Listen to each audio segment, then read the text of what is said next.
Have you ever wanted to take a class that's just like a little out of reach?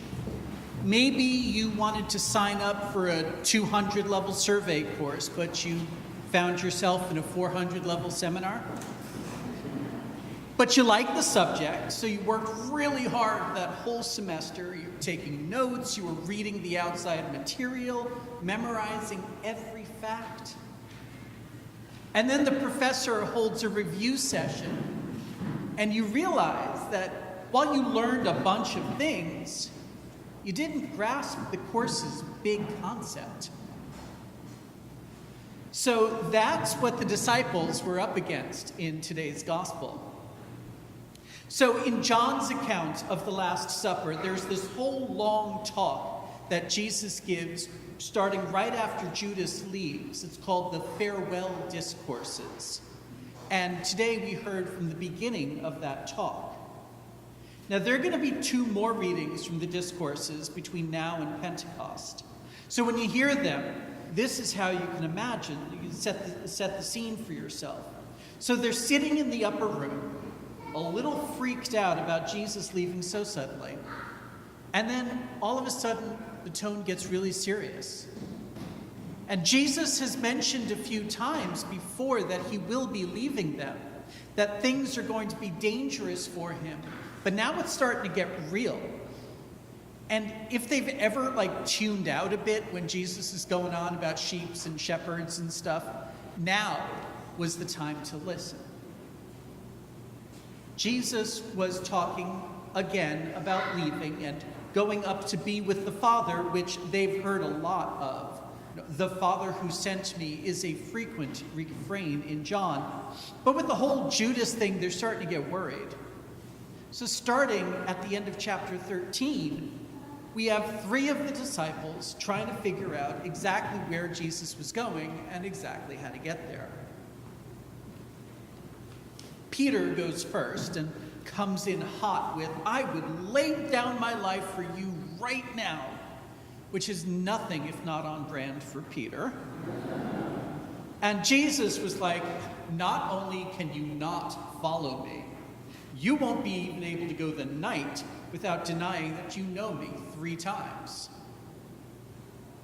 Then I imagine Jesus just sort of let that hang in the air after he said that. You know, right after a teacher has just called someone out, and she just lets that moment sit there. Then, after that, Jesus clarifies that he will be going to his Father's house, and there are many rooms, and they already know the way. And Thomas thinks he can get Jesus to spill the answers to this test. So he asks, "Well, Lord, how do we know the way if we don't know where you're going?" And Jesus answers with a line that Christians have been arguing about ever since. He says, "I am the way, the truth, and the life. No one comes to the Father except through me." This past fall semester, I had the opportunity to TA for an introductory theology class for first semester seminarians. And let me tell you, first semester seminarians are a trip.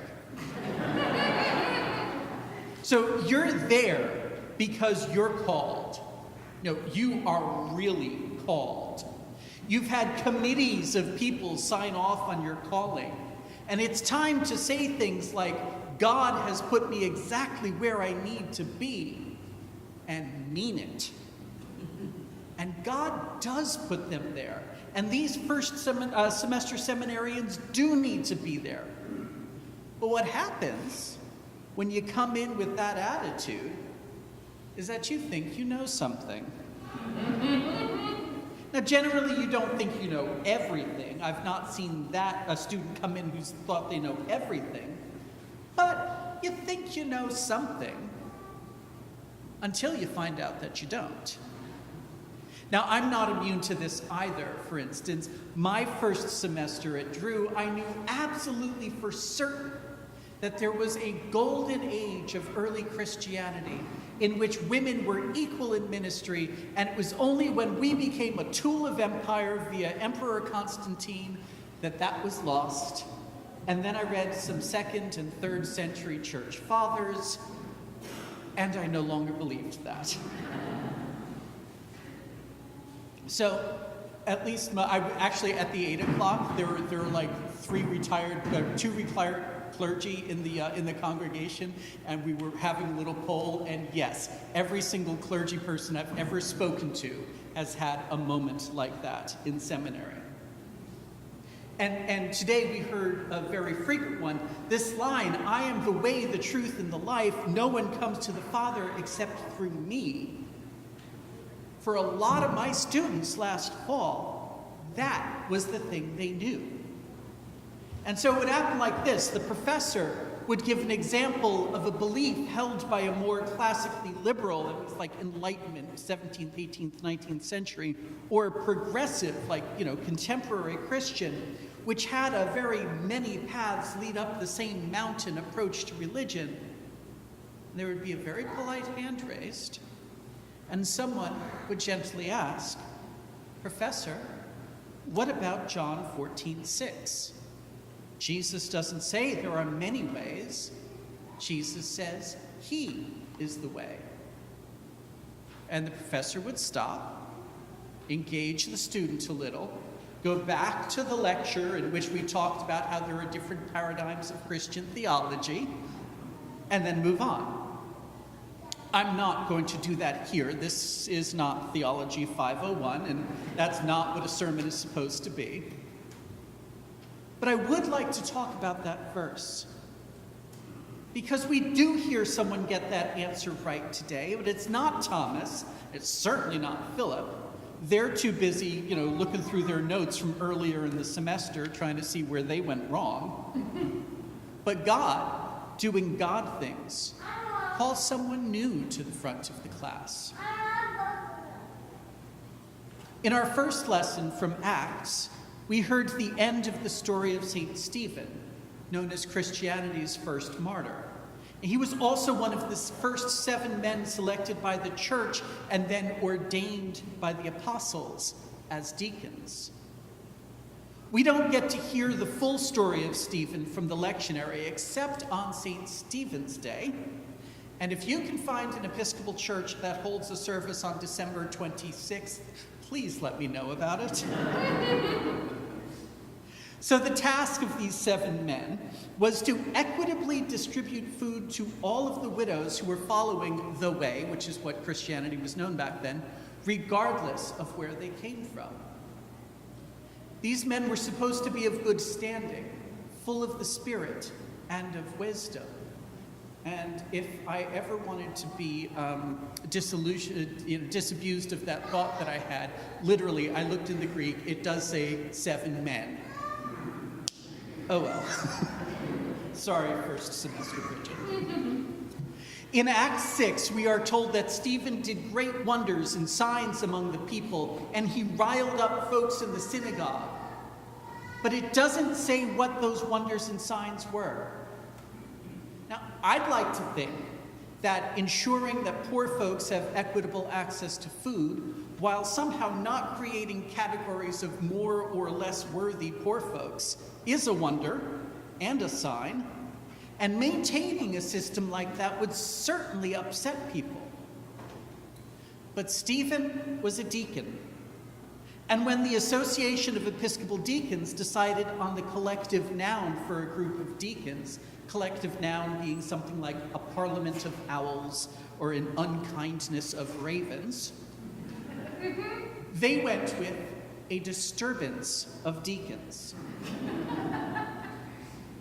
Because that's a deacon's job, to disturb. And Stephen was very good at disturbing. When the people he was disturbing brought him in front of the council first and then the high priest, he just kept disturbing, preaching his truth about the tabernacle in the temple being too small to hold a God whose dwelling place is the whole world. And then after his sermon, Stephen saw it. The skies opened up, and Stephen saw Jesus standing right where he said he would be, in his Father's house. Because Stephen had found the way, the truth, and the life, feeding the poor, disturbing the comfortable, and preaching the good news. Stephen, who had been a relative newcomer to the followers of Jesus, who wasn't there for Jesus' lessons, but got the note secondhand, was the first one to pass the exam. Now, Thomas and Philip did wind up passing that exam as well. But that's in some writings that are outside the Christian canon. Philip was a martyr, like Stephen. His crime was healing people and preaching the good news. One account of the Acts of Philip said that he was crucified upside down and preached from his cross. Thomas wound up bringing the good news far to the east, establishing the church in India, which is still there to this day, and perhaps traveling as far east as China or Indonesia. And the legends say that he too was martyred in Chennai, India. Now, I don't believe that a God who loves us would call us to be martyrs any more than God called Jesus to be a martyr. But God does call us to be a disturbance, just like Stephen was, just like Thomas and Philip were, and just like Jesus was.